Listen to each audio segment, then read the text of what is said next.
Il est l'étranger. Ses origines sont embrumées de mystères et ses pouvoirs paraissent infinis. Capable de rivaliser avec des êtres cosmiques comme le Spectre, la seule chose que l'on sait vraiment sur le Phantom Strangers, c'est qu'il fait partie de la trinité du péché. Ainsi, il a été condamné à errer seul sur Terre par le grand sorcier Shazam en personne, pour avoir commis, je cite, un crime au-delà du pardon. Alors, je vous propose de plonger ensemble dans 4 théories fascinantes qui expliqueraient les pouvoirs presque infinis et les origines mystérieuses de ce personnage énigmatique. Ensemble, levons le voile sur les mystères du Phantom Strangers, ange déchu, vestige d'un univers détruit ou encore Judas en personne. Aujourd'hui, 4 théories sur le Phantom Strangers.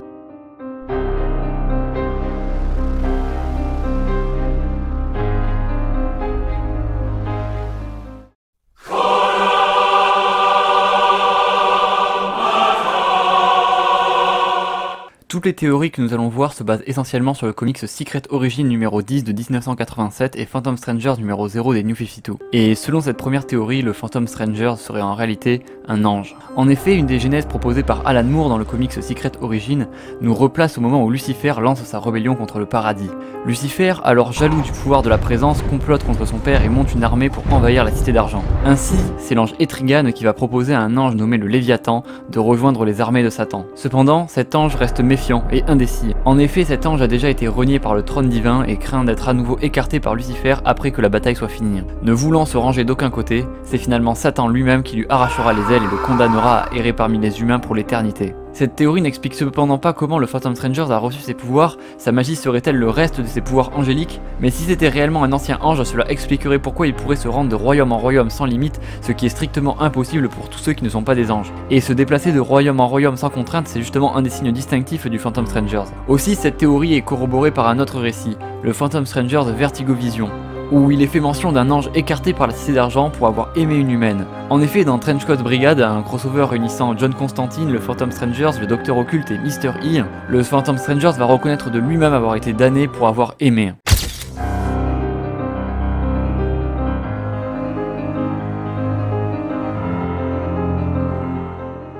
Alors le Phantom Stranger serait cet ange qui a été écarté des cieux pour avoir aimé une humaine, qui ne se reconnaissant plus dans les anges que ce soit du côté du paradis ou de l'enfer, n'arrivant donc pas à prendre parti ni pour l'un ni pour l'autre, aurait été condamné à errer sur terre, se servant donc de ses pouvoirs pour aider les humains. Et contrairement à ce que l'on pensait, ce ne serait pas une punition divine mais bien un choix. Le Phantom Strangers aiderait les humains car il les aime.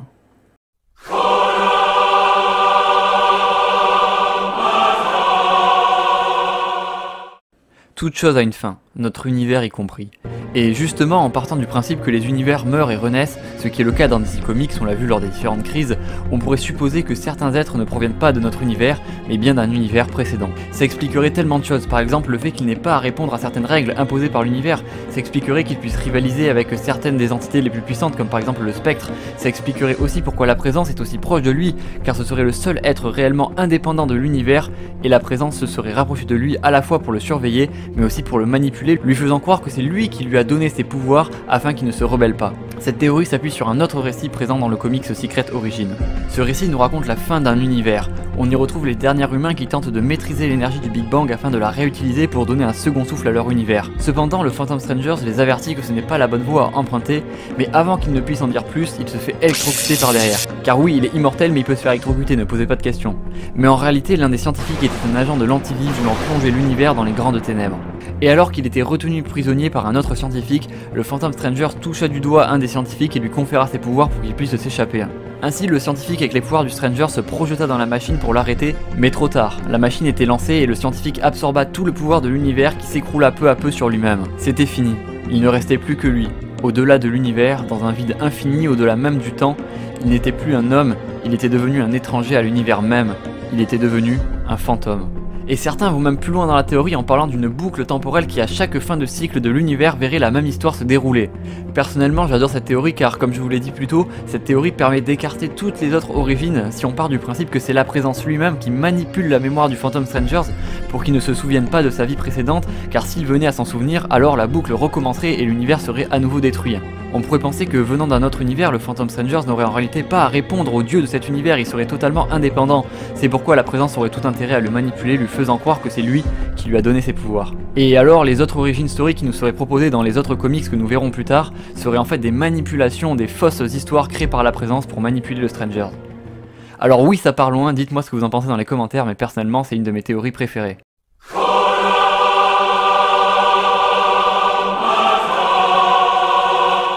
Selon cette théorie, le Phantom Stranger serait en réalité le juif errant. Ça peut paraître fou comme ça, mais vous allez voir, le nombre d'indices est juste ridiculement évident. Et avant de commencer cette théorie, sachez juste que le juif errant, pour ceux qui ne connaissent pas, c'est une légende, un mythe médiéval européen. Et donc, dans ce comics Secret Origin, on y découvre l'histoire d'un homme nommé Isaac, vivant avec sa femme et son fils dans la ville de Bethléem. Cependant, le terrible roi Hérode eut vent d'une prophétie qui annonçait qu'un enfant né à Bethléem deviendrait le futur roi des Juifs. Le nom de cet enfant était Jésus. Le roi Hérode, alors craignant d'un potentiel rival, envoya son armée massacrer tous les enfants de moins de 2 ans de la ville. Les soldats mirent la ville à feu et à sang et tuèrent l'enfant d'Isaac, mais aussi sa femme qui tenta d'échapper aux soldats.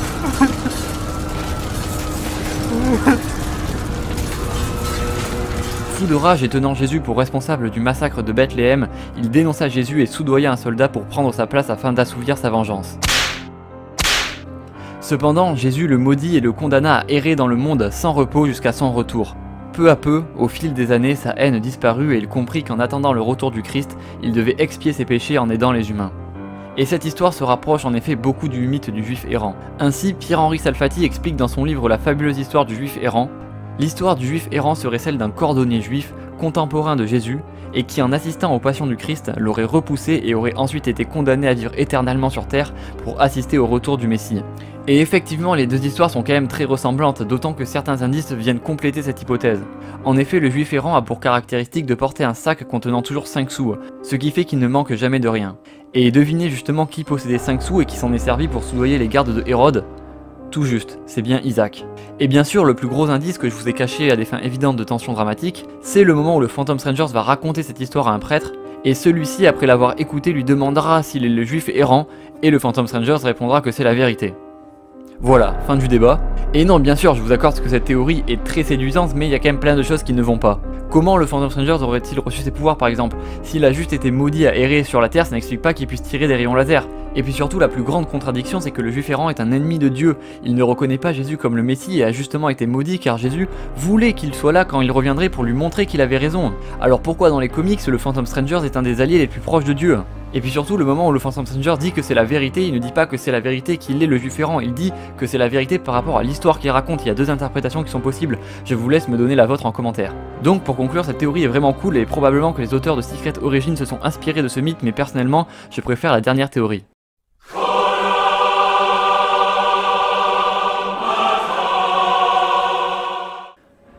Le Phantom Strangers ne serait pas le juif errant, mais bien un personnage encore plus connu, il serait Judas. Selon l'évangile de Matthieu, Judas Iscariote serait celui qui a trahi Jésus.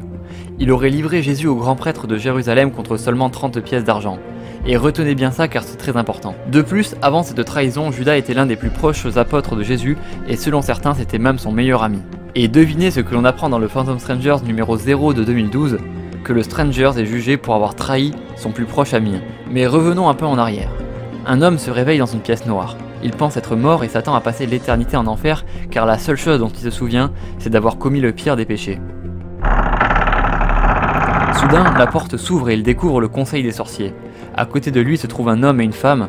Ensemble, ils sont la trinité du péché, les 3 personnes ayant commis les plus grands péchés de l'histoire. Cependant, il n'est jamais dit clairement quel fut le péché du Stranger. Quoi qu'il en soit, il sait juste qu'il a trahi son plus proche ami et que pour ça, les sorciers du rocher de l'éternité l'ont condamné à errer sur terre jusqu'à ce qu'il ait payé pour ses péchés. À son retour sur terre et en marque de soumission, les sorciers l'ont maudit en liant les 30 pièces d'argent à son cou, lui rappelant l'avarice qu'il avait menée à son péché. Et à chaque fois que la présence juge qu'une de ses actions a suffisamment amélioré le monde, une pièce d'argent se détache et lorsqu'il n'en aura plus autour du cou, il sera de nouveau libre. Vous l'aurez compris, bien sûr, la théorie se base en partie sur les 30 pièces d'argent et sur l'évocation de son meilleur ami. Effectivement, il n'y a pas 10 000 personnages qui ont trahi leur meilleur ami pour 30 pièces d'argent, ce qui amène à penser que dans son ancienne vie, il a été Judas. En plus, cette origin story est plus complète et explique clairement son lien avec la présence et l'obtention de ses pouvoirs démesurés. Bien que plus tard on apprendra que la voix qui le guide n'est pas celle des sorciers mais bien directement la voix de la présence. Ainsi, la présence a maintenant sous ses ordres le seul qui avait osé trahir son fils. Et bien sûr, on peut corroborer cela avec le lien étroit qui est présenté dans le Secret Origin, son lien étroit avec Jésus-Christ bien sûr, ce qui laisse à penser par la réunion évidente de tous ces symboles que le Phantom Strangers est Judas. Voilà, maintenant je vous mets au défi de me citer un autre univers où Judas tire des rayons laser, voilà, à part Mondo World évidemment. Et voilà, c'est tout pour moi, j'espère que cette vidéo vous aura plu, n'hésitez pas à la partager, à la liker et à vous abonner à la chaîne, il y a plein d'autres vidéos très sympas que je vous invite à aller voir si vous avez du temps évidemment. Et sur ce, je vous dis à très vite pour de prochaines vidéos, n'oubliez pas voilà, de vous abonner à la chaîne, et surtout n'oubliez pas de regarder de côté, on va traverser l'autoroute. Je veux pas aller à l'école. Ah bon? Quelle père la vertu vous faites?